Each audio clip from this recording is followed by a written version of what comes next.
we're going to read some questions. Yeah, we're going to read your questions and answer them. We're going to stick with just the questions on the question and answer video. I'm not going to be answering other questions because that would take too much time to go through and find them. Ignore my voice. I don't know where this cold or whatever, it came out of nowhere, so ignore my voice.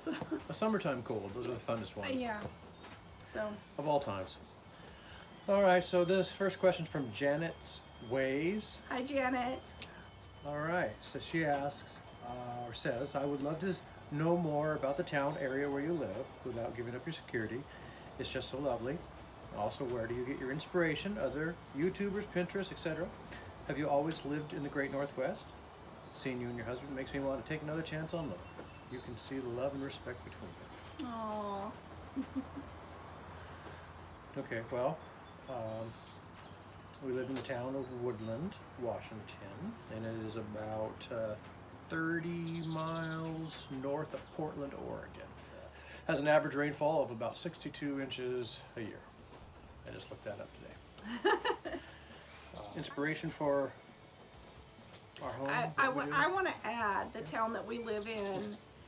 My husband's lived here his entire life, and 25 years. Nice try. I lived here as a child, and then my family moved to Oklahoma. So to answer your question, have we always lived in the Great Northwest? My husband has in this particular town, and I moved to Oklahoma, and then we moved back in, I think, like 1986, 87. And then we went to middle school together, and that's how we originally met. Moved back to Woodland after we rediscovered each other on Facebook in 2009, and never thought that I would move back to my hometown, but here I am. I've moved once in my life. It was a 10-minute move. That's how far it took for travel from my parents' home to this home. This is the only home he's ever lived in. When he moved out of his parents' home, he bought this house and moved into it, so. Jet setter, I am not. So anyhow, about inspirations for what we're doing in the home? Is that what that's questioning there? Where do I get inspiration? Other YouTubers, Pinterest? I think both of us, as far as like our remodel, both of us have looked on. No, Pinterest for me. Pinterest. There needs to be 12-step program for Pinterest. How to quit Pinterest. It's just it just sucks you in. It's great. Addictive. Love it. Love it. In fact, I don't even need to be thinking anything up anymore. There's no original ideas out there anymore. You just type it into Pinterest and you'll find it. Someone's already done it 10 different times, so you can look at how they've done it. So as far as other YouTubers in general, not regarding just like remodel stuff, I personally really like Rachel Talbot. That was a hummingbird. It's kind of rare that I sit down and watch like other DIY type videos or something, but I do really like Rachel Talbot, and most of the other YouTubers that I watch are like preachers. So I really like Perry Stone and Paul Washer and Jen Markell. But as far as like inspiration type stuff, probably Pinterest. So. Okay. Next question is from Tina. Forgive me if I say it wrong. Poyer? Yes. Hi, Tina. So Tina is actually the one, I've done one giveaway, and I think that was probably about 2 years ago now, and Tina was the winner. So, yeah. Can we read that one? It says, hi Tina, how are you? I hope you're doing well. In one of your videos, I could have sworn you said y'all were remodeling your home, which was a double wide, but then you said you have an upstairs. I live in a double wide, which is my home, and I love it. But I've never seen a two-story one. Did I understand you wrong? Do you live in a double wide? I love what you all have done to your home, and you have a beautiful yard. Thanks so much. Well, it is a double wide mobile home. It's about a 78. So it does have an upstairs, but it's not on the mobile home portion. The double wide is as is, a double wide, 1 story. And then the previous owners, before we owned the house, wanted more space and a garage, so they built a double bay garage with a large room on top of the garage and butted it up against the side of the house. So looking at it from the air, it's an L shape of a house. The stick-built portion, part that was built next to and butted up to the mobile home, is connected, and so it is as if it's one house. So that's It how looks like a regular house on the outside, and most people don't know that it's a mobile home until you come in and you can see the classic mobile home shape in the living room. But yeah, it just looks like a regular house. It's just been... And we have no front door. We have no front door. Yeah, that's very true. We can show you later about that if you want to really see. You have to ask. All right. Next question is from Southern Sass. What's your kitty's name? Sorry if I've forgotten. How many animals do you all have besides the chicks? All right, so we got about 80 chickens ish. Well, we pretty much have 2 cats. We have 2 cats. There's one right here. This is Kitty. And how old is she? 16? Getting up there, yeah. About 16 years old. She's literally just outside. And then our other cat, Nermal, Nermal, which the name came from Garfield. She's about a year old. Mm-hmm. A little over a year and a half. Yeah. And she's both indoor and outdoor. Yeah, that's it. I am personally a dog person, so I've never really been a huge fan of cats, but Mike is allergic to both cats and dogs, and we do have cats. Cats are easier if you want to go out of town or something.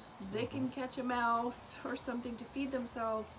Dogs are a little bit more dependent on someone taking care of them. You find babysitters for them and stuff, and we don't have a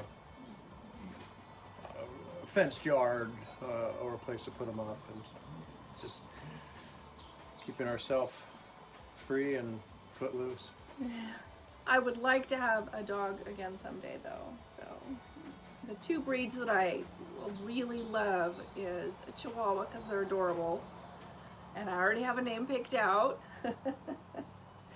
And I really like Border Collie Australian Shepherd mix for like an outdoor dog. They're just really high energy, good family dogs, super smart. But we need different property in a different place because they're designed to run high performance. Right. And this little 3/4 of an acre next to a highway doesn't work. No, no.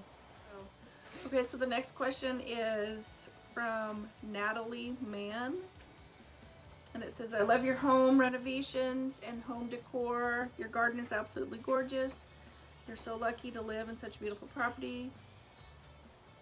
The love and hard work you put in your home is breathtaking. Oh, I guess it's not a question, but thank you for such a lovely compliment. Thank you. This is, what is it? Dorothy. Dorothy here. Your home is so lovely. I'd like to know how many square feet it is, what has been the most difficult area remodeling, and how you solved it. We've remodeled our mobile home. There's things we wish we'd have done differently. Too late now. How about you and your husband? Any regrets on anything? So square footage is, the mobile home part is only about 1,500, and I think a bug just ran into me. And the stick-built addition with the large room above, which we call our bedroom. Which we call our bedroom. Yeah, it's about another 300. So we're around 1,800 square feet of living space. So things I would have done differently, regrets, well, when attempted to start the remodel, which it is not done, but the bulk of it's done, so we can live in it and still have a nice looking home. But there's a lot of trim stuff that still needs done. New doors. Need to finish painting and Yeah. finish the flooring in the back of the house. My problem was I work a lot of hours, and I had a limited amount of time to start the project, and I just kind of knew if I didn't do it then, it probably wouldn't get done.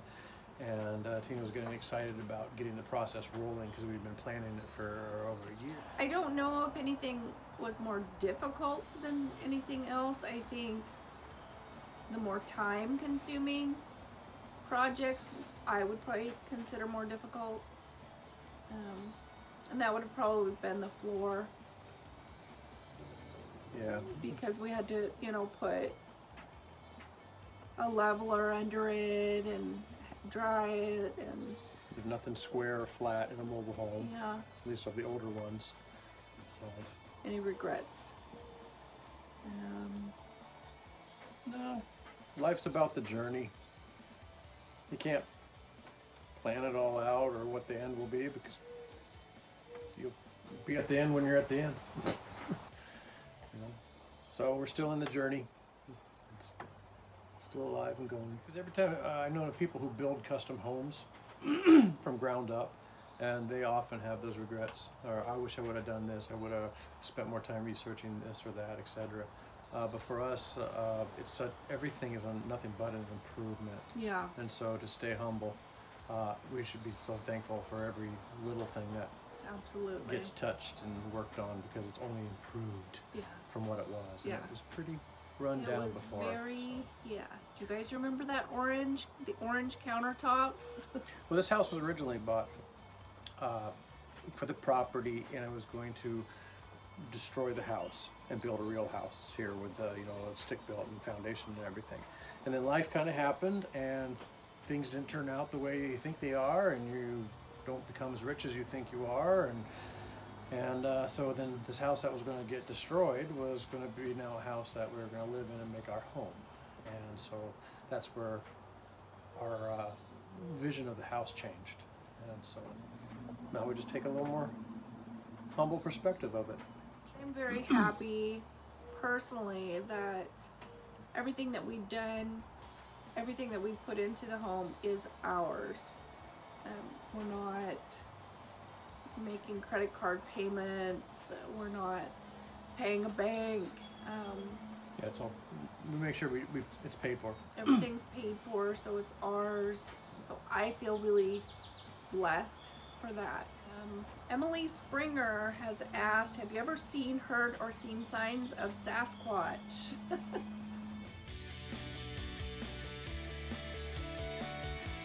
We've seen Sasquatch at our town's Planners Day parade, so... So technically, to answer this question, yes, we have seen one. No, seriously, my dad and my mom, my dad's one of those head up in the woods and pick mushrooms and moss and, you know, be up in the woods for days hunting. And they had a story of, both of them felt like they were being watched that whole day. Like hours later, you know, they just kind of had that creepy feeling, being watched. They were getting ready to leave, and then all of a sudden, I wish I would have could get my dad to tell, because my dad tells us much better. Could have been the mushrooms. No, not those kind of mushrooms.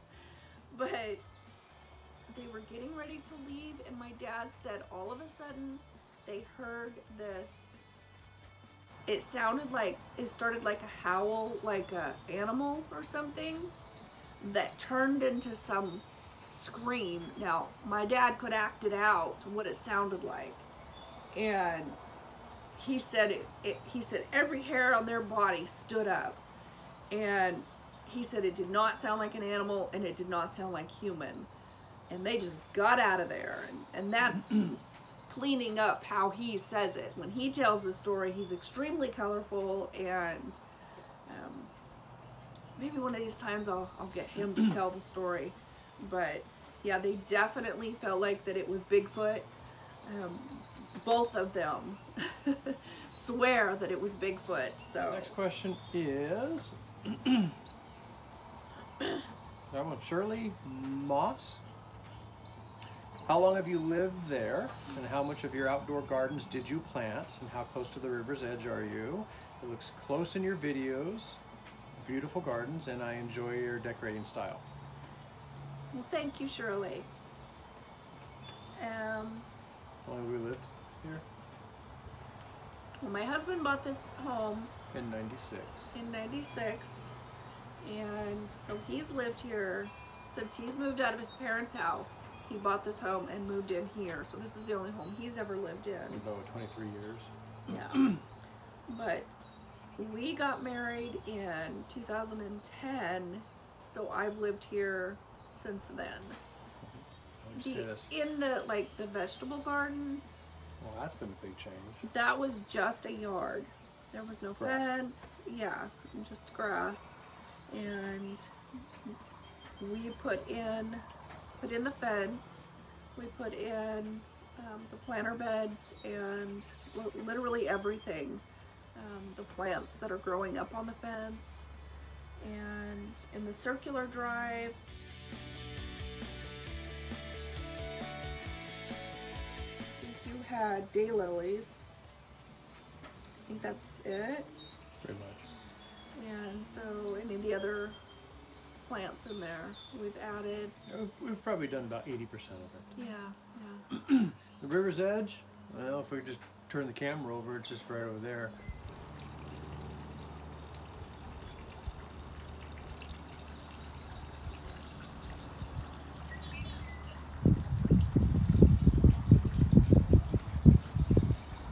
It's actually very, very close. Depends on how close the river's edge is, depending on the time of year and the water level. So it comes closer to us the higher it goes, of course. Yeah, if we were to tear this house down to build a new one, we would have to build like up where our vegetable garden is. So the only reason we're allowed to be this close to the river is because it was already here. You can't build this close to the river now. Any other houses around, so we're closer than any of our neighbors. So Vicki Ulrich, how did the community? What was that? Creech. Finally settle down after the flap that got nationwide attention. Also, is the remodel finished now? So I'm guessing you're talking about the town's nativity. We put up the town's nativity.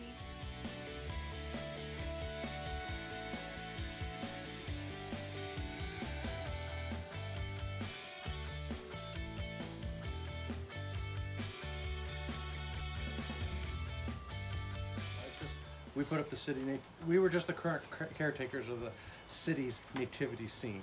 And if anyone follows nativity scenes throughout the country, they come under fire, scrutiny for, various, Religious.